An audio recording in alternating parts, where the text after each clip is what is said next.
नमस्ते नमस्ते नमस्ते दोस्तों, कैसे हो आप। तो आज हमें मैन्युफैक्चरिंग इंडस्ट्री ये 10th का चैप्टर बुलेट ट्रेन के स्पीड से ज्यादा फास्ट समझ लेना है। ये एक कहानी की तरह होगा जिससे कि आपको कंसेप्ट समझ में आ जाएगी। बाकी इसके फैक्ट्स और फिगर एमसीक्यू और मोस्ट इंपोर्टेंट क्वेश्चन के लेक्चर से समझ सकते हो, लेकिन हमें सबसे पहले जरूरी है कि कंसेप्ट समझ जाए चैप्टर की। तो चलिए शुरू करते हैं। हमें आज क्या क्या देखना है। तो देखना है कि मैन्युफैक्चरिंग इंडस्ट्री की इंपॉर्टेंस क्या है भाई। उसके बाद हमारे इंडियन इकोनॉमी में इसका इम्पैक्ट कितना पड़ता है। बाकी इंडस्ट्रीज का क्लासिफिकेशन देखना है कि कितने प्रकार की इंडस्ट्रीज है अलग अलग। और बाकी 2 पॉइंट्स है पोल्यूशन रिलेटेड। इंडस्ट्री से पोल्यूशन कैसे होता है और उसे कंट्रोल कैसे किया जाए ये बताया है। तो मैन्युफैक्चरिंग इंडस्ट्रीज होती क्या है। तो नॉर्मली आपने वो डायलॉग सुना होगा, यहाँ से आलू जाएगा वहाँ से सोना निकलेगा। अब ये मोदी जी का डायलॉग था, राहुल गांधी ने उसे बताया था, आज तक ने उसे क्रॉस चेक किया था। और ये आलू सोने का मामला क्या है। तो एक तरफ से मशीन में आलू जाएंगे, दूसरी तरफ से पोटैटो चिप्स निकलेंगे, या फिर एक तरफ से मशीन में सोना जाएगा और दूसरी तरफ से प्योर सोना निकलेगा। ये हुई मैन्युफैक्चरिंग या फिर मैन्युफैक्चरिंग इंडस्ट्री जो सेकेंडरी सेक्टर में आती है। ऐसा माना जाता है कि मैन्युफैक्चरिंग सेक्टर पूरे इकोनॉमी का बैकबोन होता है। अब इतना बड़ा इंपॉर्टेंस है तो कुछ तो रीजन होंगे। तो ऑब्वियसली रीजन है। अब एग्रीकल्चर सेक्टर को मॉडर्नाइजेशन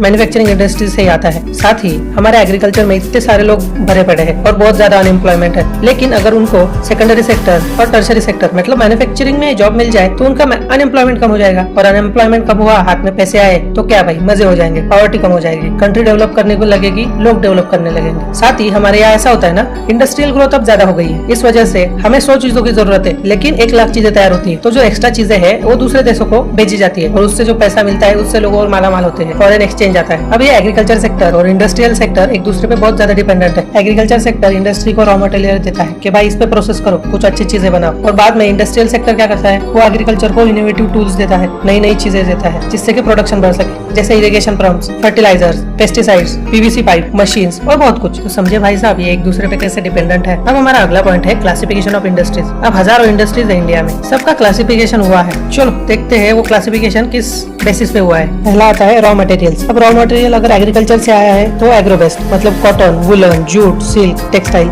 रबर और बहुत कुछ। और अगर रॉ मटेरियल मिनरल्स का है मतलब iron, steel, cement, aluminium, machine tools, petrochemicals, तो ये हुई मिनरल बेस्ड इंडस्ट्रीज। अगला बेसिस है मेन रोल। अब अगर कोई इंडस्ट्री की इंडस्ट्री है या बेसिक इंडस्ट्री है और वहाँ का रॉ मटेरियल जो मैन्युफैक्चर होता है वो दूसरी जगह पे इस्तेमाल करके कुछ चीजें तैयार की जाती है तो वो हुई बेसिक इंडस्ट्री। जैसे आयरन, कॉपर, ये चीजें हैं जो रॉ मटेरियल तैयार किया जाता है और बाकी उससे टूल्स तैयार होते हैं। और दूसरा है कंज्यूमर इंडस्ट्री। अब ये इंडस्ट्रीज है शुगर, टूथपेस्ट, पेपर, ये चीजें है कि एक इंडस्ट्री में तैयार होती है, मैन्युफैक्चर होती है और कंज्यूमर के पास जाती है यूज करने के लिए। दूसरा है इन्वेस्टमेंट के हिसाब से, मतलब भाई कितना पैसा डाला इंडस्ट्री में, कितना इन्वेस्टमेंट है। इससे इंडस्ट्री के टाइप्स पड़ते हैं, small scale industry, medium scale industry, large scale industry. अब ओनरशिप के हिसाब से भी पार्ट्स पड़ते हैं। पहली है पब्लिक सेक्टर इंडस्ट्री, बाद में प्राइवेट सेक्टर और जॉइंट सेक्टर, और एक है कोऑपरेटिव। पब्लिक सेक्टर मतलब गवर्नमेंट की कंपनी जैसे भेल, सेल, गेल, ये। फिर आती है प्राइवेट सेक्टर इंडस्ट्रीज जैसे टाटा ग्रुप, बजाज ग्रुप, अदानी, अंबानी, इनकी जो कंपनीज है वो प्राइवेट है। और आता है बाद में जॉइंट सेक्टर। जॉइंट सेक्टर में कुछ शेयर गवर्नमेंट के यानी पब्लिक के होते हैं और कुछ शेयर होते हैं प्राइवेट लोगों के, और दोनों साथ साथ ये कंपनी चलाते हैं। और कोऑपरेटिव्स का तो आपको पता होगा, सभी लोग साथ इकट्ठा मिलके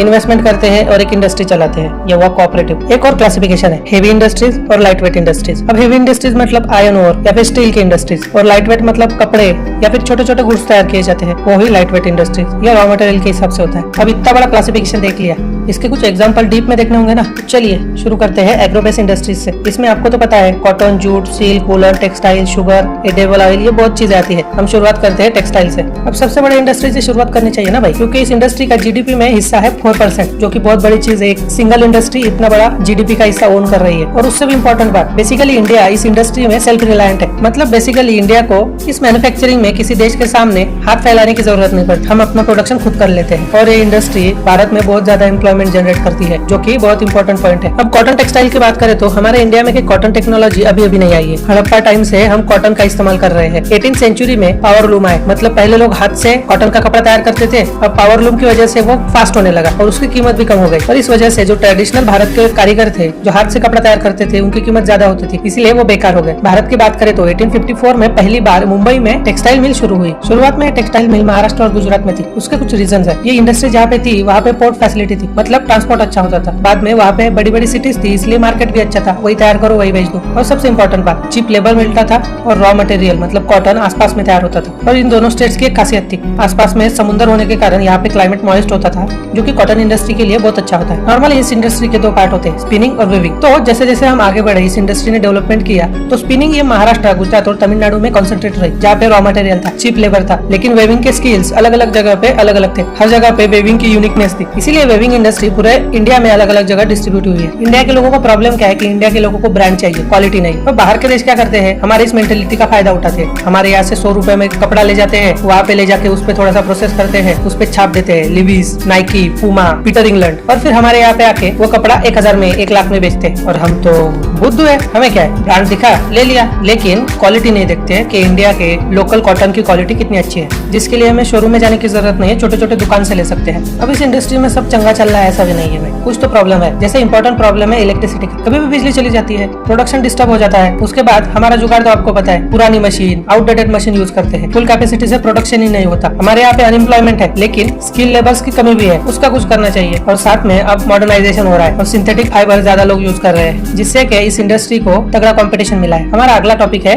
जूट टेक्सटाइल्स। अब ये जूट क्या होता है, ये भी कपड़ा ही है, बस ये ब्राउन कलर का होता है, थोड़ा खुरदुरा होता है। आपने गोनी देखी होगी गेहूं की या बाकी चीजों की, वो जूट से ही बनती है। इंडिया लार्जेस्ट जूट प्रोड्यूसर है। भारत की पहली जूट मिल कोलकाता के पास 1859 में रिश्ता यहाँ पे शुरू हुई थी, और अभी भी ज्यादातर इंडस्ट्रीज वेस्ट बंगाल और हुगली रिवर के पास ही है। इसके कुछ रीजंस है, जैसे कि इसी एरिया में ज्यादा जूट प्रोड्यूस होता है, यहाँ से रॉ मटेरियल मिलता है, और यहाँ पे वाटर ट्रांसपोर्ट बहुत ज्यादा है। इस वजह से इनके पैसे बच जाते हैं, रॉ मटेरियल लाना हो या फिर तैयार प्रोडक्ट कई दूर भेजना हो। साथ ही इस इंडस्ट्री को बहुत सारा पानी लगता है, वो रिवर से मिल जाता है। चीप लेबर लगता है, वो मिलता है वेस्ट बंगाल या फिर बिहार, ओडिशा, उत्तर प्रदेश से। वो लोग दौड़े चले आते हैं, इसीलिए ये भी प्रॉब्लम सॉर्ट हो जाता है। और रही मार्केट की बात, तो वेस्ट बंगाल या फिर कोलकाता ये बहुत बड़ा मार्केट है जूट के लिए, वहाँ से वो पूरे इंडिया में और दुनिया में बेचा जाता है। इस इंडस्ट्री का एक ही प्रॉब्लम चल रहा है, दूसरे देश जैसे ब्राजील, बांग्लादेश ये भी इस मार्केट में कूद रहे हैं, और इसीलिए इस मार्केट का कंपटीशन बढ़ रहा है। इसलिए हमें अच्छा प्रोडक्शन करना जरूरी है। अगली है शुगर इंडस्ट्रीज। हमारे इंडिया सेकंड लार्जेस्ट प्रोड्यूसर है शुगर का, लेकिन हम खाते इतना है शुगर कि वो बैलेंस हो जाता है। शुरुआत में शुगर इंडस्ट्रीज नॉर्थ में थी, लेकिन जैसे जैसे वक्त बीतता गया ना, तो ये इंडस्ट्रीज साउथ में और वेस्टर्न एरिया में आती गई। जैसे महाराष्ट्र में भी बहुत सी इंडस्ट्रीज शुरू हुई है, क्योंकि यहाँ के शुगर का सुक्रोज लेवल ज्यादा है, मतलब एक ही गन्ने से ज्यादा शुगर तैयार होती है। यहाँ पे क्लाइमेट कूलर है, इस वजह से शुगर के प्रोसेसिंग को ज्यादा टाइम मिलता है। और यहाँ पे कोऑपरेटिव सोसाइटी शुरू हुई है, जिससे कि फाइनेंशियल सपोर्ट भी मिलता है किसानों को। अगला है मिनरल बेस्ड इंडस्ट्रीज। इसमें सभी आते हैं, copper, zinc, steel, iron, aluminium,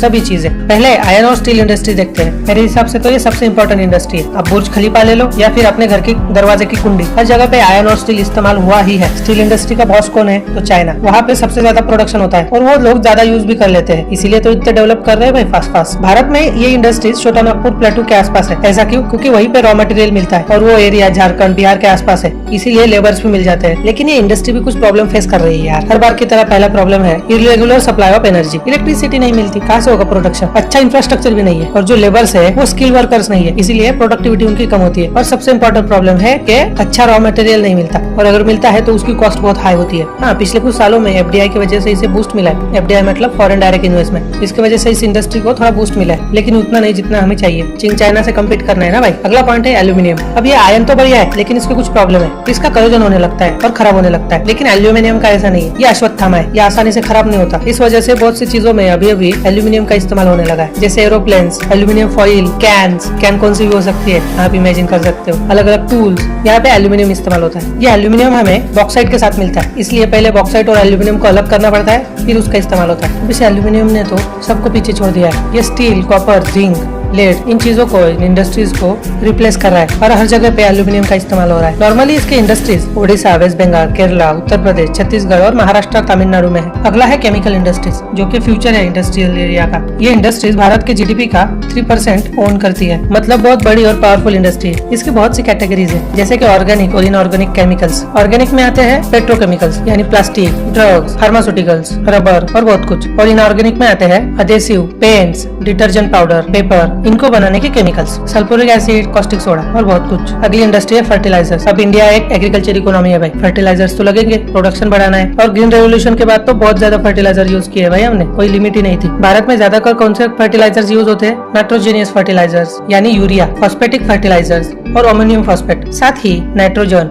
phosphate और पोटेश भी बहुत ज्यादा यूज होता है इंडिया में। इंडिया थर्ड लार्जेस्ट प्रोड्यूसर है नाइट्रोजेनियस फर्टिलाइजर्स का, कैन यू इमेजिन। अगली इंडस्ट्री है सीमेंट इंडस्ट्री। अब आजू बाजू ऊपर नीचे कहीं भी देख लो, सीमेंट ही सीमेंट है। सीमेंट के जंगल तैयार हो गए हैं, मतलब बड़ी बड़ी बिल्डिंग्स है, 100 माले की। कैसे तैयार हुई, सीमेंट की वजह से। इसमें रॉ मटेरियल क्या होता है, तो लाइमस्टोन, सिलिका, एल्यूमिना और जिप्सम। इसके ज्यादातर प्लांट तो गुजरात में है। ज्यादातर कंस्ट्रक्शन करने वाले लोग भी गुजराती होते हैं, ऐसा मैंने देखा है। आपको क्या लगता है कमेंट में बताना। लेकिन सीमेंट की पहली इंडस्ट्री शुरू हुई थी चेन्नई में 1904 में, और ये इंडस्ट्री बहुत तगड़ा प्रोडक्शन कर रही है। हमारा प्रोडक्शन इतना अच्छा चल रहा है कि हम खुद तो इस्तेमाल कर ही रहे हैं, लेकिन दूसरे देशों को भी भेज रहे हैं, यानी एक्सपोर्ट कर रहे हैं। अगली है ऑटोमोबाइल इंडस्ट्री। अब इंडिया में वर्ल्ड के सबसे ज्यादा लोग हैं। अब ऑफिस को जाना हो या लड़की के पीछे घूमना हो, बाइक चाहिए, कार चाहिए, इतनी बड़ी पॉपुलेशन के लिए। और इसीलिए पिछले 15 सालों में ये सेक्टर भारत में बहुत ज्यादा बढ़ा है। साथ ही इस सेक्टर में प्राइवेट कंपनीज आई, बाहर के दूसरे परदेशी लोगों ने इसमें इन्वेस्ट किया, नई टेक्नोलॉजीज लाई। अब तो इलेक्ट्रिक व्हीकल, इथेनॉल व्हीकल, बहुत अलग अलग व्हीकल्स आ रही है। इसीलिए ये सेक्टर आगे ग्रो होता रहेगा और इंडिया इसका बहुत बड़ा मैन्युफैक्चरिंग कंट्री बन सकता है। अब इंडिया जिस सेक्टर में सबसे बड़ी ग्रोथ कर रहा है और हर कोई इस सेक्टर में इन्वॉल्व होना चाहता है, वो है आईटी सेक्टर, इलेक्ट्रॉनिक इंडस्ट्रीज। अब इसमें क्या क्या आता है? तो इसमें टेलीकॉम्स आते हैं, मोबाइल्स आते हैं, मोबाइल टावर आते हैं, लैपटॉप का प्रोडक्शन, लैपटॉप को या फिर इन इलेक्ट्रॉनिक चीजों को जो एसेसरीज लगती है उनका प्रोडक्शन इस सेक्टर में होता है। इसीलिए अभी के समय में इस सेक्टर में बूम चल रहा है और लोग बहुत पैसे छाप रहे हैं भाई। बेंगलुरु में ट्रैफिक के बाद सबसे बड़ा सेक्टर क्या है? तो आईटी सेक्टर।